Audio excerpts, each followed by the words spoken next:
You know what sucks?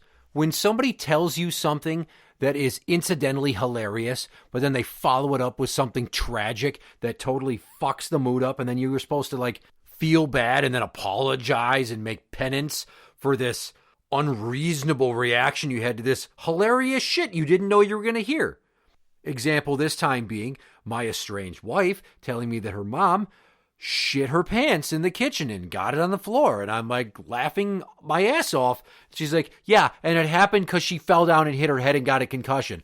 Well, why the fuck didn't you lead with the injury part so I wouldn't be laughing about the diarrhea part? I know you're trying to tell me that you've had to clean up puke and diarrhea at your house way worse than I've had to. Well, all the kids have had the flu this holiday season. But holy fuck.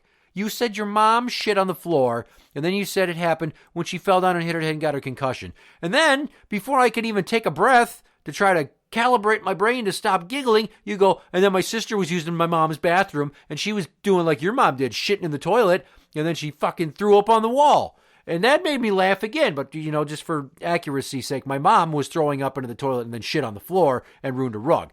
Totally different, equally as funny, but my sister-in-law that was throwing up on the wall has Down syndrome, so I probably shouldn't laugh at that, but just the fact that she was probably like, help, help,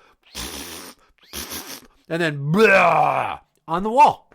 If you have to tell somebody something tragic, leave out any particularly comical details that may come right before or just after that. Imagine if you're like, yeah, I gotta tell you, man.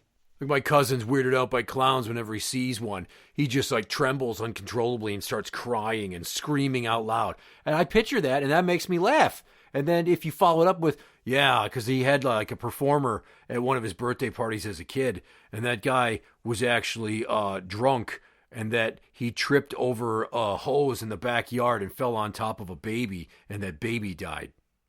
What the fuck am I supposed to do with that? I was already laughing about the clownophobia thing you got going on, and now you're like, a baby died? What the fuck? It was bad enough that, like, the clown was drunk. That was kind of depressing, but a baby died? That's the type of example I have to give you. You know, it happened again recently. My father had to go to the hospital for something, and then when they gave him some meds, and they didn't agree with his stomach, and my mom's like, oh, your dad this morning, he shit the bed. And I start laughing. She's like, it's not funny. They gave him blood thinners that were too strong, and he was dizzy, and he couldn't get up and go to the bathroom in time, so he lost control of his bowels, and it pooped up his back.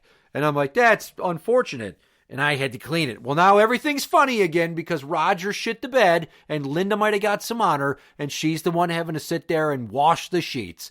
Well, I am glad that this has pulled a complete fucking turnaround and I can smile at the end.